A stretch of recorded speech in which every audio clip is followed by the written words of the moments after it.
السماوات والأرض واختلاف الليل والنهار لآيات لأولي الألباب الذين يذكرون الله قياما وقعودا وعلى جنوبهم ويتفكرون في خلق السماوات والأرض ربنا ما خلقت هذا باطلا سبحانك فقنا عذاب النار ربنا إنك من تدخل النار فقد أخزيته وما للظالمين من أنصار ربنا إننا سمعنا مناديا ينادي للإيمان أن آمنوا بربكم فآمنا ربنا فاغفر لنا ذنوبنا وكفر عنا سيئاتنا وتوفنا مع الأبرار ربنا وآتنا ما وعدتنا على رسلك ولا تخزنا يوم القيامة إنك لا تخلف الميعاد فاستجاب لهم ربهم أني لا أضيع عمل عامل منكم من ذكر وأنثى بعضكم من بعض فالذين هاجروا وأخرجوا من ديارهم وأوذوا في سبيلي وقاتلوا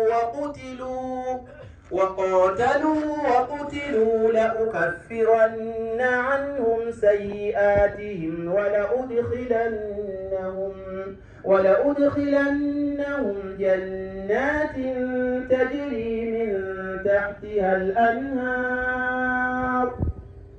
ولأدخلنهم جنات تجري من تحتها الأنهار ثوابا من عند الله والله عنده حسن الثواب لا يغرنك تقلب الذين كفروا في البلاد متاع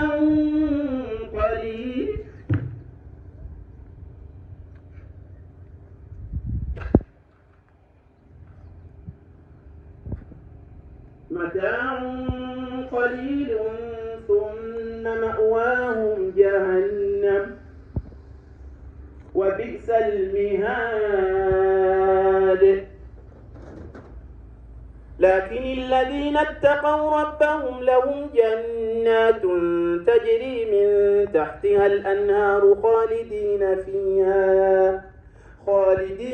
فيها نزلا من عند الله وما عند الله خير للأبرار وإن من أهل الكتاب لمن يؤمن بالله وما أنزل إليكم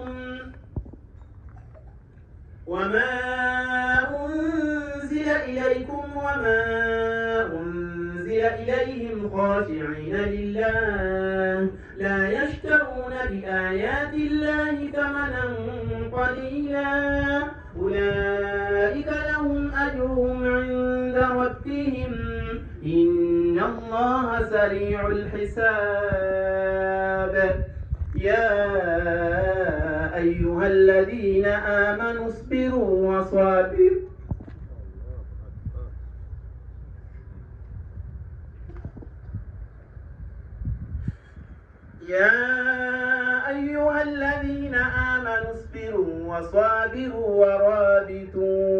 ورابطوا واتقوا الله لعلكم تفلحون اللهم ارزقنا الصبر والمصابرة والمرابطة لنكون من المفلحين. الحمد لله من نجاكم سنوا mbadde sobola kubeera nga ennyinga eyo ngireka kyekimu ku birabo kyempadde muwala wange.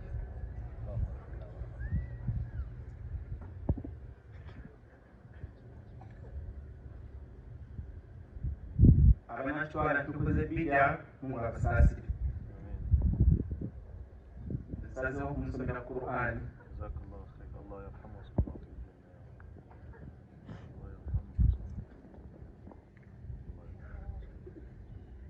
Alhamdulillah, I'd like to thank our brothers from UK, US, Birmingham, South London, East London, North London, especially our brothers and sisters from Red Bull Islamic Center, for what you have done, mashallah wa ta'ala, what you have did for our family. Jazakumullahu khairan. Also, I'd like to thank our brother Yasin Mandela. I don't know, is he around here? Brother Yasin. Alhamdulillah. And all brothers and sisters. Jazakumullahu khairan. May Allah subhanahu wa ta'ala reward you the best.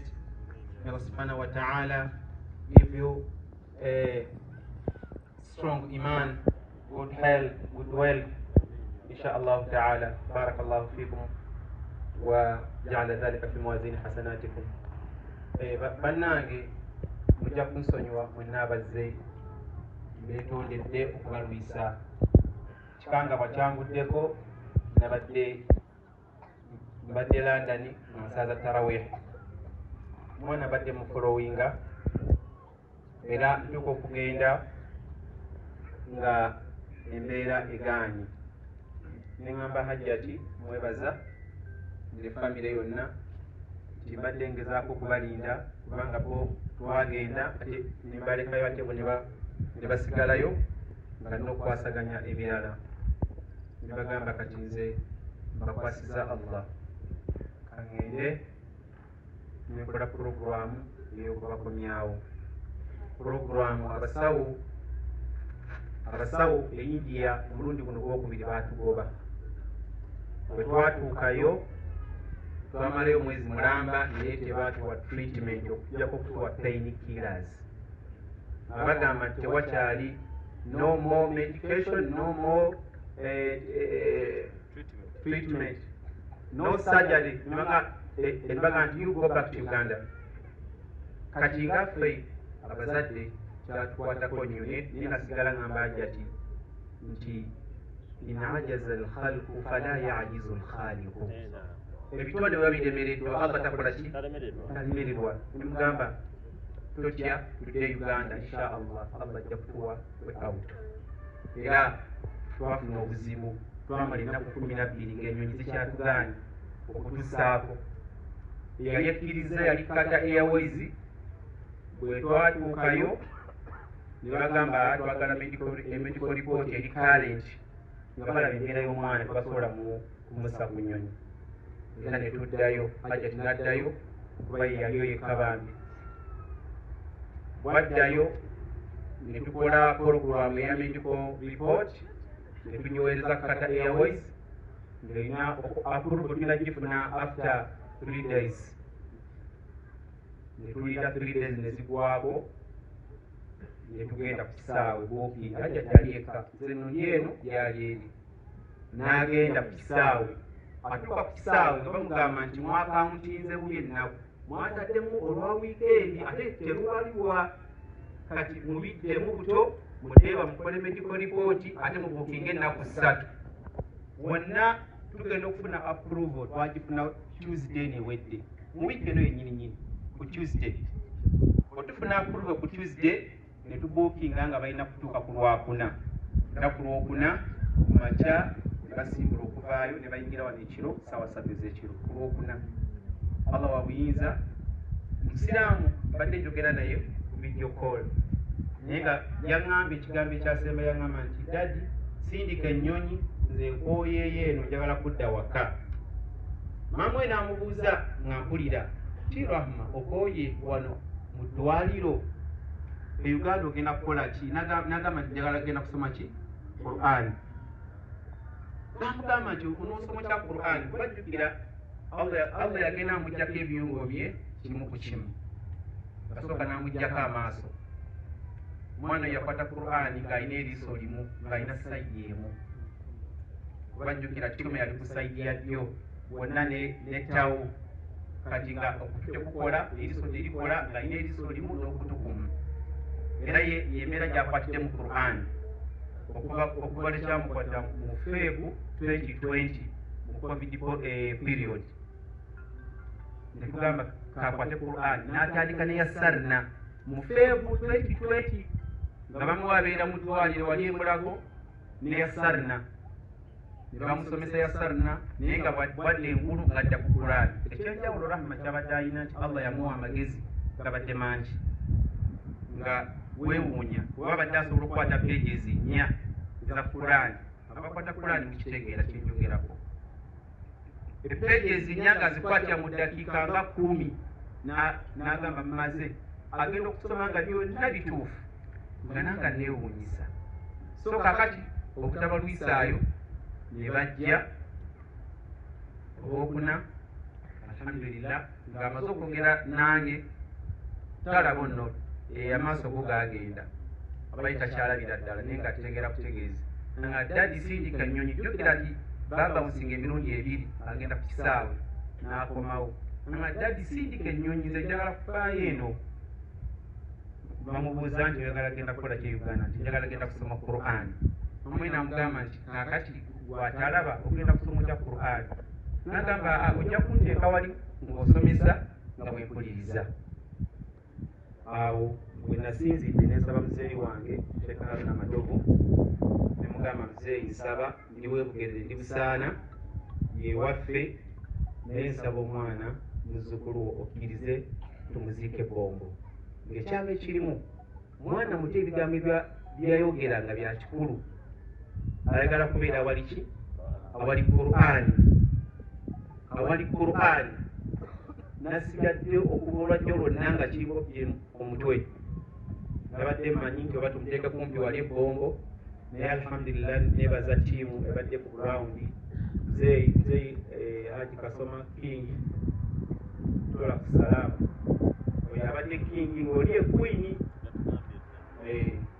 n'agamba nti ngambe seeka ku ttaka eriri wano ku ssomero tebasobola kunyigirizaawo ne bateekawo kwini wange ate nga nange kyenabadde njagala neŋŋamba ekyo kyennyininyini sikiinaako buzibu kyenjagala kuba omwana ebigambo bye yagamba yagala kubeera awali ki awali Qur'ani kati nga bwe tunamutwala eri nga teri Qur'ani kijja tulumiriza nnyo alhamdulillah nebaza teekateeka ezikoleddwa siraamu Allah bwatunamujjulula nabadde sisuubira kujja kuziika olwa puroguramu zenabaddeko eri era nga mazina okugamba Hajjati ne baganda bange abadde ku grawundi Haji Matuvu Haji Kasimu bonna mubasaganya ensonga naye nadde ngenze mu ddawa nga ngenza okusomesa mu North London ku Sande balinayo dalasa kati ne dalasa yannenya okusomesa ate nga ndi musajja mugumu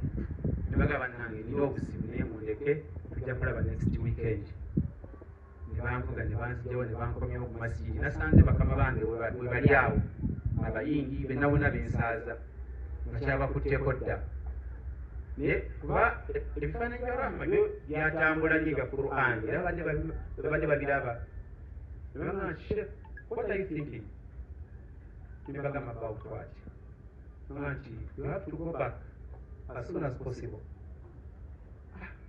namereddewo olukiiko bagitewa saalulabyeko ne bagamba what come again you have to go back to Uganda as soon as possible can you book now era kyenakoze nekubira muganda wange Sheikh Suleiman Kibuuka anoonyeze ku ticket online ey'amangu nga ye gyalinawo yankya olwaleero ng'evaayo leero ng'etuuka nkya nenkuba Uganda waliwo agenti waffe owa tigesi bamuyita Shakira nemuganoonyezaawo airline ey'amangu ndabe nagamba eriwo wanuwe ya $10 just wanuwe kutuusa Ntebe $10 weeri essaawa zino ate kati bagenda kuboardinga mu 1 hour can you make it nimugamba nga okuva wali wendi wali ku East London Red Bridge okutuuka ku kisaawe 2 hours okuvugirawo emmotoka nemugamba kandisikinge kuba ntera obutatya risks ndikwasa Allah nimuweereza ssente we yagambye naye mbeera ku zero balance si byakubanja byamabugo ebyo nti ate bakuŋŋaanye amabugo era ninzinoonya neebaza baganda bange ab'e London bankwatiddeko aba Umma Connect Sheikh Zaidi Dr. Kasato Sheikh Sulaiman Kibuuka Fahadi mutabani wa His Eminence Deputy Mufti Hajabu Primat Ismail Birmingham bonna tebankwatirako ne basonda ssente mu ngeri gye naali zisuubira naate ndi awo nga bankubira amasimu sheekhe batugambye ogenda kutambula tiketi weeri naate maze okukola porogulamu yange eno e Kampala naye kasaba ng'etiketi weeri nange nembijjamu ki nembiteekamu engatto ne bazisonda awo bukadde bwadde busatu mu emitwalo 9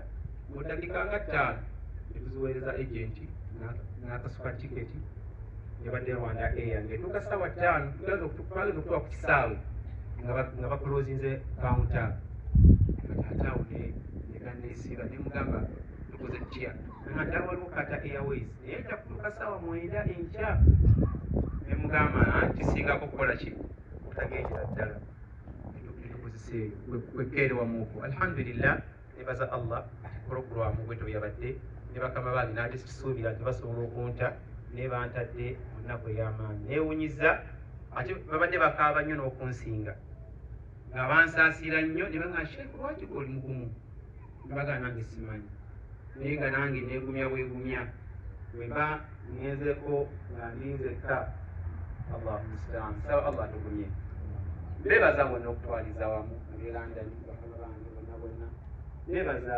bonna abakoze omulimu guno okutukwatirako okujjanjaba omwana ebisimujjanjabi nzekka mumujjanjaba abantu bangi nnyo mwenna mumujjanjabe mulina contribution bannange buli omu alinako ekikumi kye alwadde okumala emyaka 4 n'ekitundu obulwadde bwa kansa bulwadde buzibu nnyo naye ekibadde kinneewuunyisa ku rahma kwe kubeera nga emulago gye tubadde nga